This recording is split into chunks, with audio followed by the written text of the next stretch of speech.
All right. Back with your host once again, Dr. Alim Bey. And we're going to get into a deep discussion tonight. The metaphysical decoding of the movie Queen and Slim. All right. So just hold on, for a little second or so. I'm going to pull up my screen and we're going to get it in. All right. Um,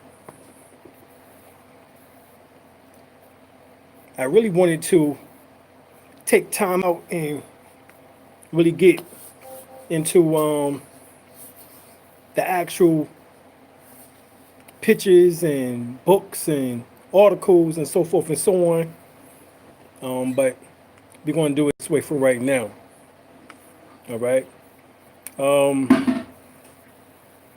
Basically, my wife and I, we recently went to see this much talked about movie, Queen and Slim. We seen the previews and said, yo, that look interesting. Look like something that we definitely need to go check out.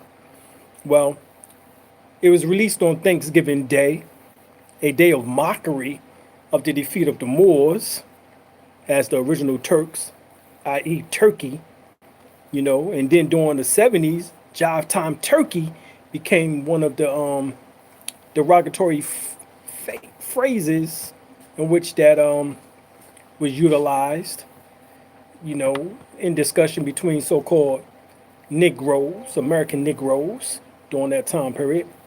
And so, I wanted to really get into some decoding and see then what else was going on is that moreover, it's hard to overlook, for instance, that this movie arrived in theaters in the same year as the 30th anniversary of Spike Lee's Do the Right Thing.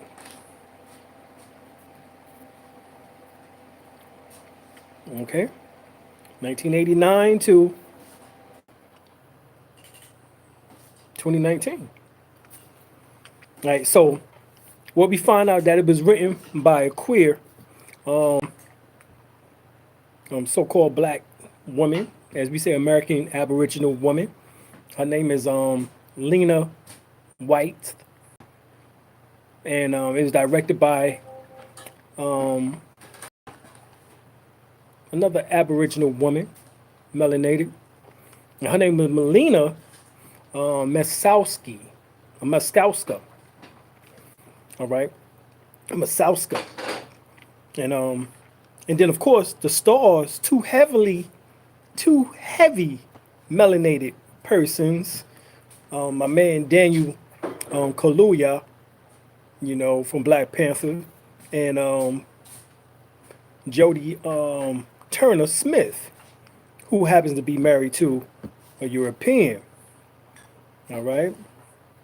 Now, considering the facts that melanated people has been basically have spent the last few years extensively discussing police brutality and then demanding that we should stop being shot and killed with impunity. It's a film that's centered on melanated people trying to escape, state-sanctioned violence by any means necessary. And along the way, finding love, community, and hope. Basically that's what was happening in the movie. And and those things can be very, extremely attractive to melanated, to a melanated audience. I mean, it was attractive to my wife and I, enough that we wanted to go and see it and check it out. And this is the reason why I went to go see it. But I definitely did not want the ending. All right. But, the writer said something in which that caught, as they say, that that catch your goat, as they say. You know what I'm saying? And what it was is something in which that I definitely did not agree with, but I'm going to tell you what she said. Whew. Well, let's look at it. All right. She said that Now, that's Lena wife. She's the writer. And she said, I didn't want to go easy on the audience. I didn't want to pull punches. I didn't want to give us some fairy tale because the mothers of the movement didn't have that. Now, now listen to what is just said. The mothers of the movement didn't have that. All right, just keep that in mind. All right, because we're gonna get to that. Well, I beg to differ on that whole stance, to tell you the truth. In fact, I find the exact opposite ending in the movie Next 3 Days. Go and check out Queen and Slim, and then go and check out Next 3 Days, or Next 3 Days and Queen and Slim, however you want to do it. Go and check those two movies out. Going to be a little bit different. All right? But even in their differences, you can see that things was changed, and things could have actually been done to make, Queen and Slim a great movie. But nevertheless, begin. Let's begin with the metaphysical decoding, and compare it to the other movie that I'm talking about, which is the Next 3 Days. Well, in the flyer, Queen is taller than Slim on the advertisement, right? Now, this symbolizes the Moabitess matriarchy, the return of the Amazon women, all right? She's, who's Jodie Turner-Smith, aka Angela Queen Johnson, who played a criminal defense attorney. She's dressed now in a tiger striped print, symbolic to the cat energy, similar to the Black Panther, right? As she stands next to Daniel Kaluuya, who played Ernest Slim Hines, who actually played in the movie Black Panther. Literally. Literally. Okay? Now, this is the thing, is that they playing, I love the melanin, but the two characters, Queen and Slim, played by Jodie Turner-Smith, and Daniel Kaluuya, both are British actors. They're not even American. All right? So they might not necessarily, that was one of the things in which that when I did my Harriet Tubman, that they was talking about with the female who played Harriet Tubman in there, is the fact that she was a British,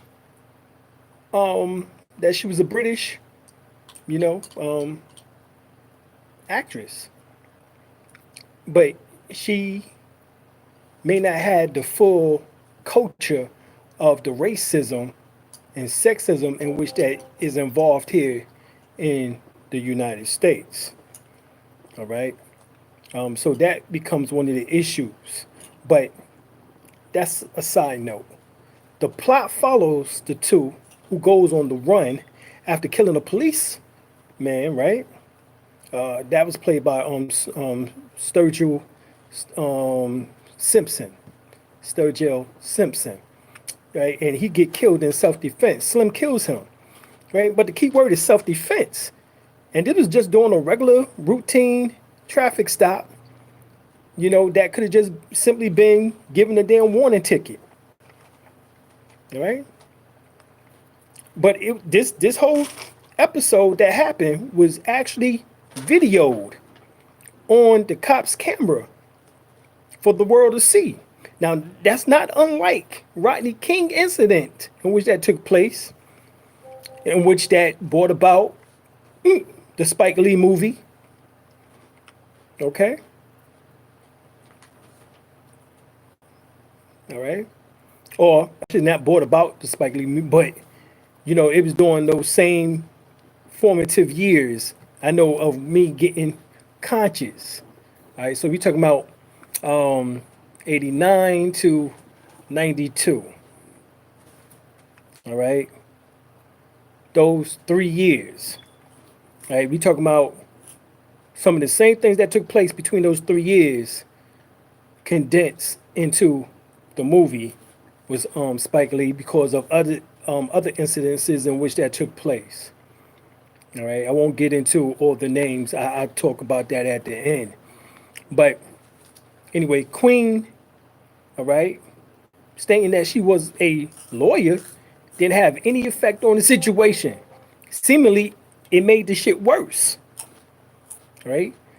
The racist policy enforcer, played by Sturgill Simpson, he draws the gun on Slim. And when Queen gets out the car, she tries to record the incident on her phone. He shoots her in her left leg. All right? Now, Queen experiences, all right, the most violence against her body. Getting shot in the leg. She jumps out the window, dislocates her shoulder. Okay. And then the first to die from the police gunshots and gunfire to the heart, her chest, breast, the nurturing factor. The only bit of backstory that we get for basically, for her is the features the domestic violence against her mother, who was killed by her brother, who's Queen uncle, who she helps get off the murder charges.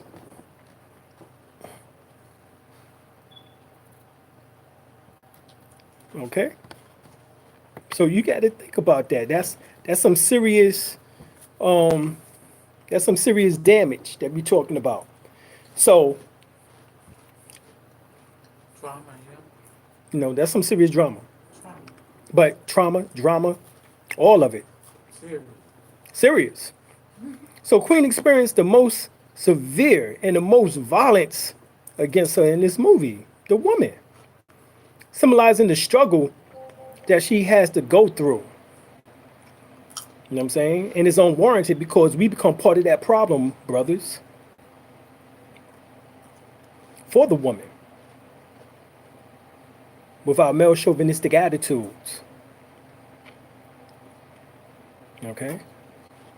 So, Queen's mother is killed. On the other hand, we only see Slim. He speaks to his father on the phone. And he say, I love you, or I love you to each other. And it's on the phone. He also does not have a mother. Now, you really got to think about that. Lena, wife, she said that the mothers of the movement would not have wanted that. But there are no mothers in the movement in this goddamn film.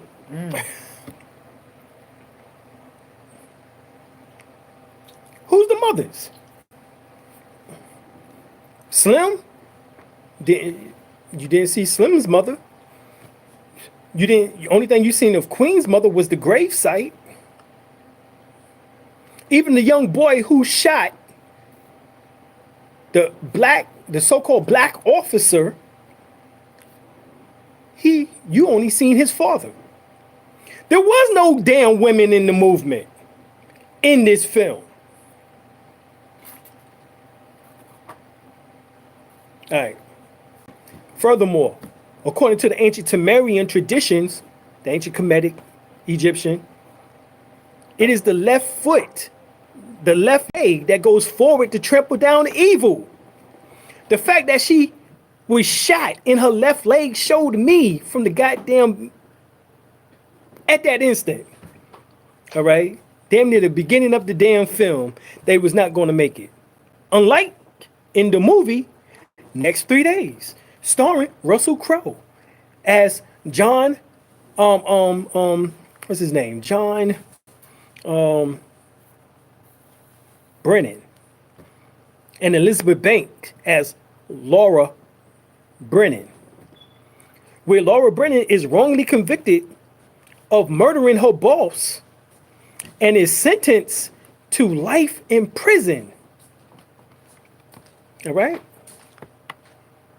And John becomes obsessed with breaking her out of prison. He studies escape routes, prison routines, and buys a handgun. Right? Hell, he even goes and finds a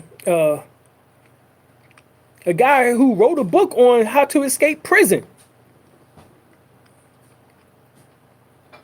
and have a meeting with him.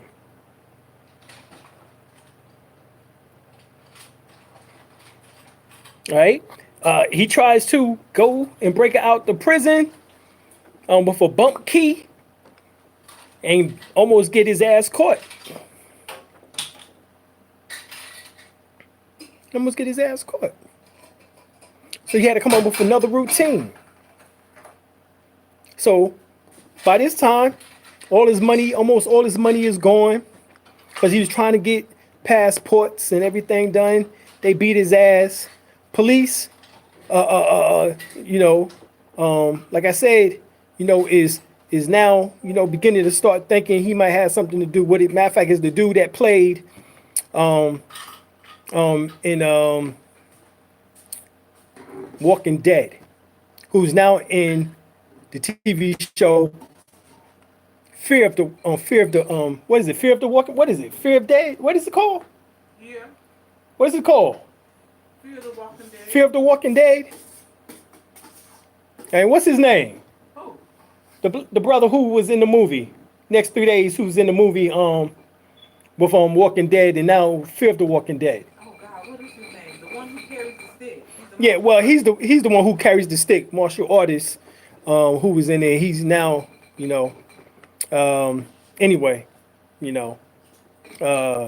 that was him in this Next 3 Days, and he was going crazy trying to find, Running around looking slow. everything, and end up looking too damn slow. All right, but anyway, another story.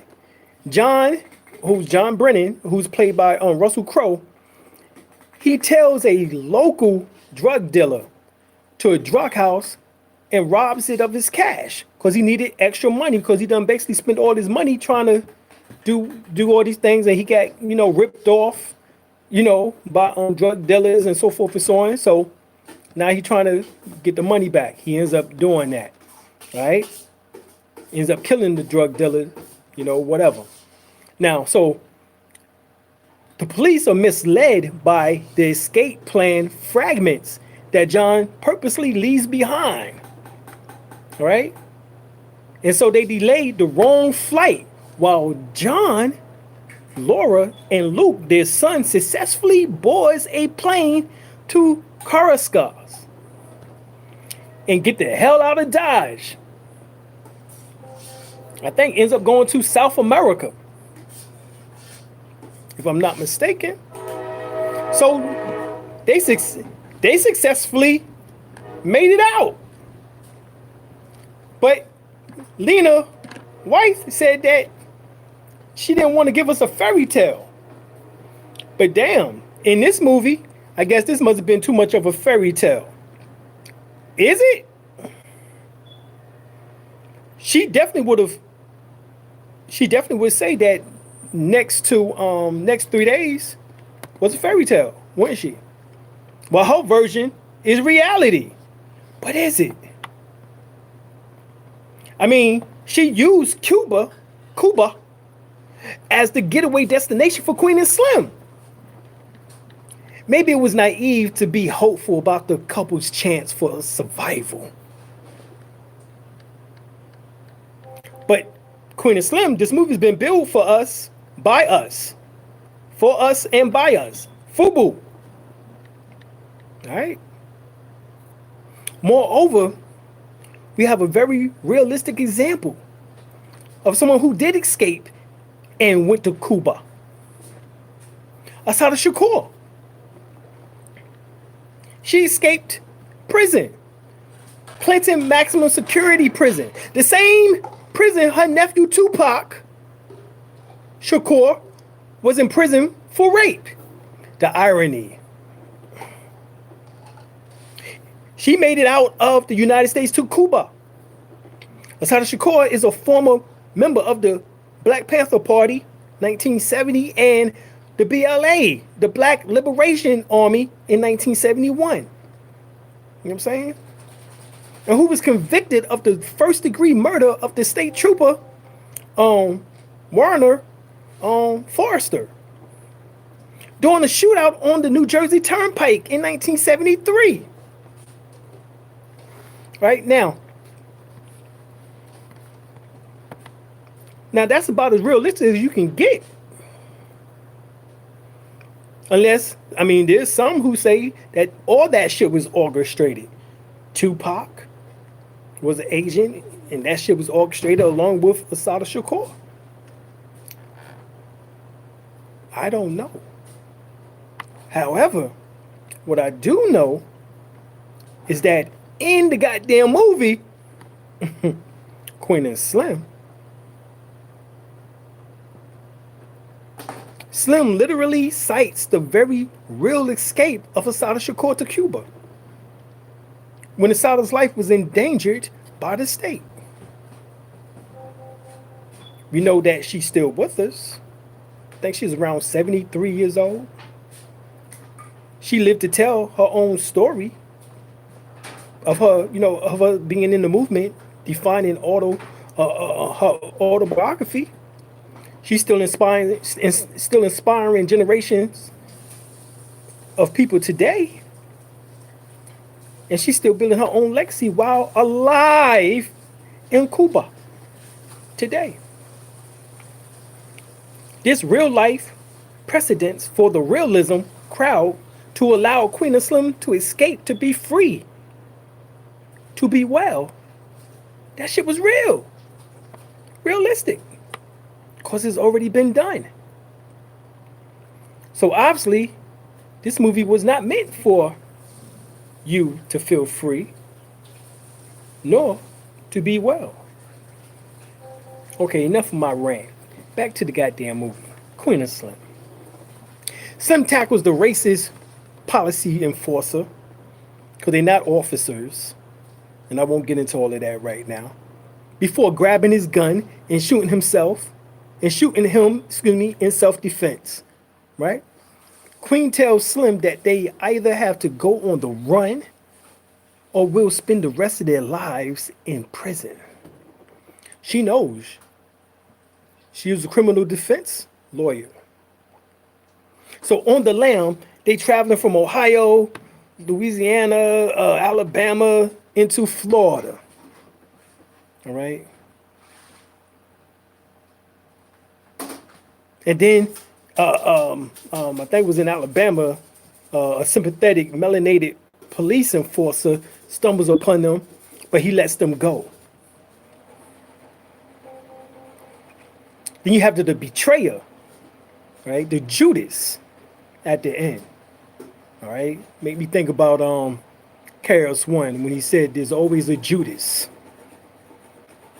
Judas in the Gabriel Prosser uprising, traitor in the Nat Turner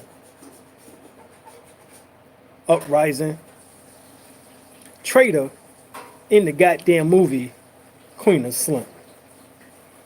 Right? Allegedly, he leads them to a friend with a plane so they can get on the plane and get on their way to Cuba. He drives them to the tarmac. But as the two walk towards the plane, a squad basically of cops in their cars, about 9 of them, corners them. And an overzealous pale woman, Albion cop, then shoots Queen in the heart, instantly killing her. Devastated, Slim picks up her corpse and carries her towards the police, leading them to gun him down as well. This is very reminiscent of the image on the front of the 102s, 101s Moorish questionnaire for children, Moorish Americans, with Prophet Noble Ali carrying a woman. Prophet Noble Ali has the woman lifted up in his arms. The woman symbolizes humanity. All right? Professor, you can see this professor on YouTube. He says that only humans are the Africans.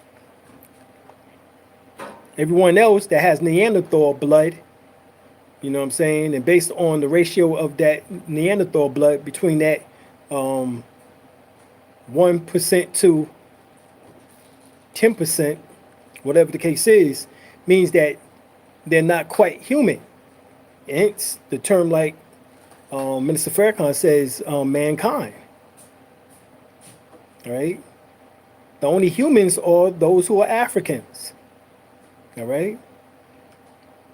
Now, so humanity symbolizes those who are truly human. Life comes through the woman, and no nation can rise higher than its woman. Thus, this symbolizes the killing of a nation, beginning with the woman. The 9 drops of the water on the woman's body that Prophet Noble Ali is carrying symbolizes the 9 months of pregnancy, completion. That's the beginning forth of life, the divine seeds, the salvation of the Moorish nation. There was 9 policy enforcer cars. There was 9 shots, symbolizing the 9 drops of the water falling from the woman. News of the tragic ending of the manhunt is publicized everywhere in the movie, right? Nevertheless, in the end, they kill, right? Hundreds of civilians attend their funeral, you know, and view them as martyrs and heroes. While the couple, the Brennans, in the movie, next 3 days, survives and got away. Queen and Slim deaths are symbolic to the so-called white supremacist KKK and Masonic Shriners attempting to stop the rise of the Moors. Queen symbolizes the Queen of Mu. Thanks, Brother Hirusu. All right. Queen symbolizes the Queen of Mu. And you put Mu on Slim. So when you add Mu and Slim, you have the word Muslim, i.e. the Moors. Get the book The Queen of Mu, written by Augustus Pelagion.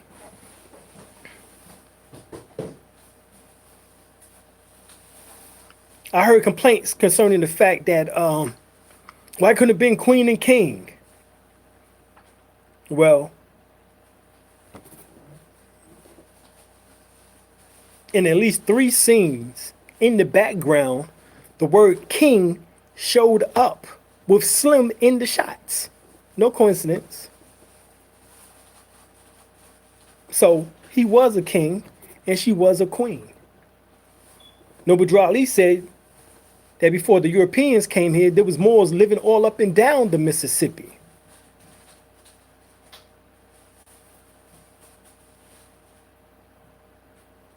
Okay. And that we came from kings and queens. In other words, the kings and queen title symbolized that we came from the Olmecs. The word Olmecs comes from the word Al-Malik, which means the kings.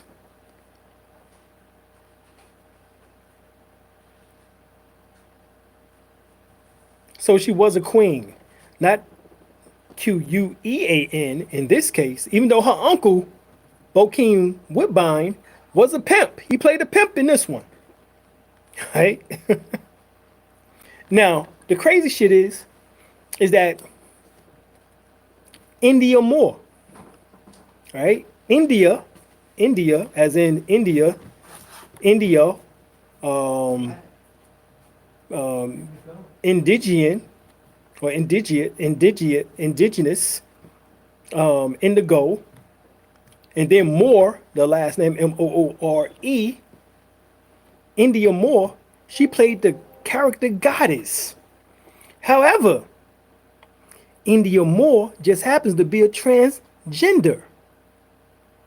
So even the goddess can't be 100% a woman. In this movie, remember, I thought we had to be concerned about the mothers. The mothers. How she said it? Let's go back. I don't want to misquote. Let's see. The mothers. Yes. Let's look at it.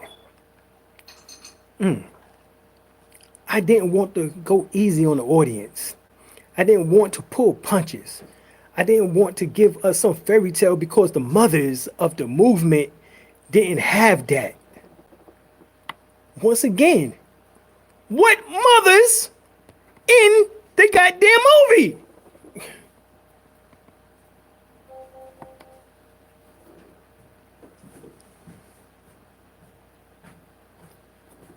India Moore is not a woman, but a transgender. The chromosomes, if you checked, is still male. You can fool someone, something, as they say, you can fool someone sometime, but you can't fool someone all the time. So even the goddess, according to this movie, can't be 100% woman. So there were no women in the movie. Where's the woman? Show me the woman. Show me the melanated woman. Not in this movie.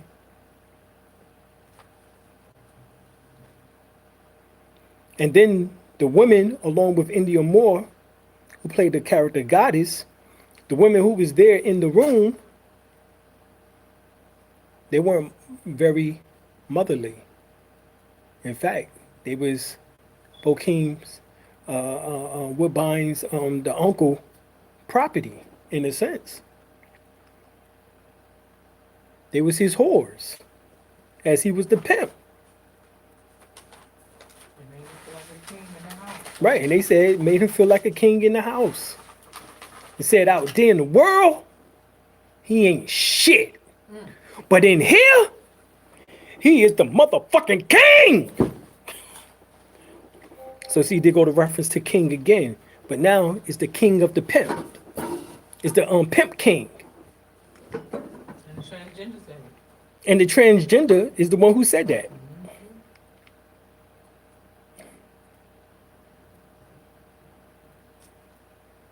I don't know. I mean, can y'all catch on to what I'm talking about here? Nevertheless, the movie Queen and Slim doesn't heal. It is of no comfort that Queen and Slim live on in the short immortality of printed silkscreen t-shirts and murals. It is of no comfort that the community of the Queen and Slim universe will say their name, which the audience didn't even learn of until after their deaths. That was Angela and Ernest.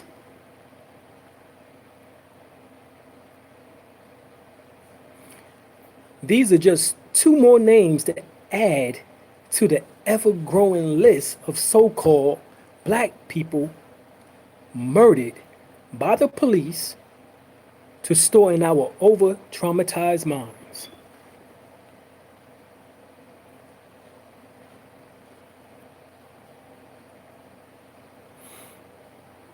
I'm going to leave you with that. As we say, continuing now for days, weeks, months, and years to come, we're moving towards our most cherished goals of health, wealth, knowledge of ourselves. Every action, enterprise, and endeavor in which that we wish to be involved is bringing increasing rewards. We have so much success and happiness in our life that we're able to help and share with those who are sincere along the way. We're moving closer towards the oneness of God and Goddess and a full release of our inner higher selves. Ashe, Ashe. Also, you need to get you some ancestral herbs. All right? Go to our website, dralimlbey.com, and go to ancestral herbs. And here you can get ancestral herbs. This here just happens to be yellow dock, which is very good for purifying the blood, removing bacteria, viruses from out of your system. All right? Along with golden seal, very powerful. All right? Does the same thing as yellow dock. In fact, I would recommend both of these together if you're trying to heal from a infection, so forth, so on. And also, you better get my book, because right now it's $1,000 on eBay, Amazon. All right, $1,000, and this is a $100 book. All right, and you know sometimes you can catch the specials when it's $65, but right now there's no special. This is a $100 book. And this is the special based on now that is damn near $1,000. So this book right here has appreciated. Oh, You might not appreciate it, but it has appreciated in the Albion's world that this book, 419 pages, is worth $1,000. And you can now get it for $100. And that's $1,000 used. Used. All right? So this is how prolific this book is. All right, everybody talking about, I remember just years ago, everybody was talking about When the Rocks Cry Out. But this book here goes much deeper than that book. I guarantee it. I've read that book and I've read my book. And I can tell you for a fact. All right. If I was you, I would get my hands on this book right now. You can get it from dralimlbey.com. All right. Right now, this is $1,000, ranging between $500 to $1,000 on Amazon. Okay. All right.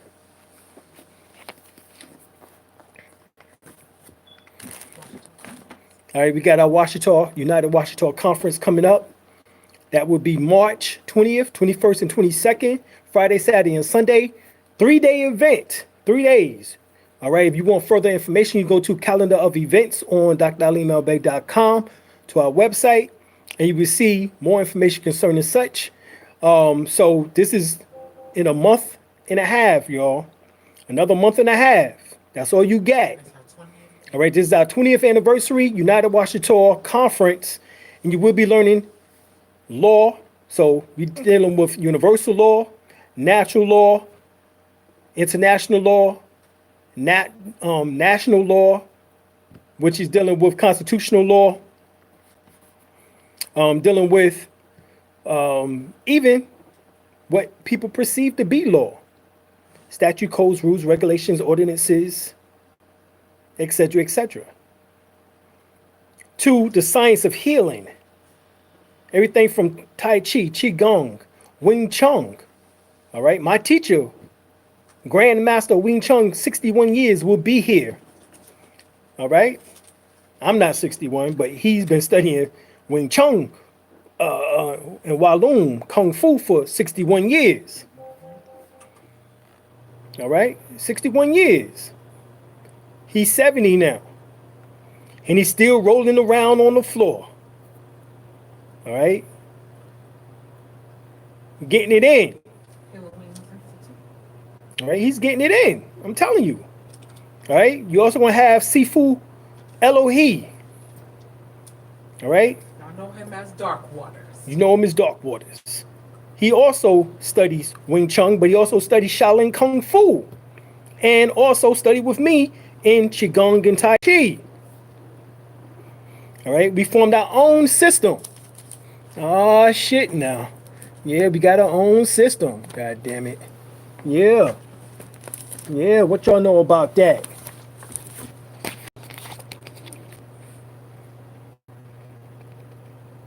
Washeta, Washeta, Washeta Samatawi, Washeta Samatawi, Washitor Samatawi. All right, this is our system. All right, that brother Elohi, Sifu Elohi, and myself are putting together. All right, you might want this book also. Right, this book is 15. So, also, for those that are interested in the Healing Wings Institute classes, we study Tai Chi, Reiki, Qigong, pranic healing energy work, astrology, numerology, acupressure, iridology, reflexology. These healing modalities we study in our system of Usheta Samatawi. You can go to Healing Wings online on our website, and you can sign up for those classes, those courses right now. All right? Right now. You can sign up for them right now. We take partial payments. We do finance. All right? And we get the greatest amount of information that you possibly can from us. All right? So, we wanted to give y'all that tidbit on the Queen and Slim. Everybody done gave their opinion about Queen and Slim, so we wanted to give ours just like we did with the Harriet Tubman. You know, because, you know, we still want to have a presence on YouTube or have a presence in the Patreon. You know, but the thing is that the information that we putting out, we know that it's some good information, and it's something in which that gives people the ability in order to think about so that they can draw their own conclusions. You know, helpful conclusions. You know what I'm saying? Not harmful conclusions. All right. So we want to say that. We want to say that we love y'all, fam, and that, yo, we out. Peace.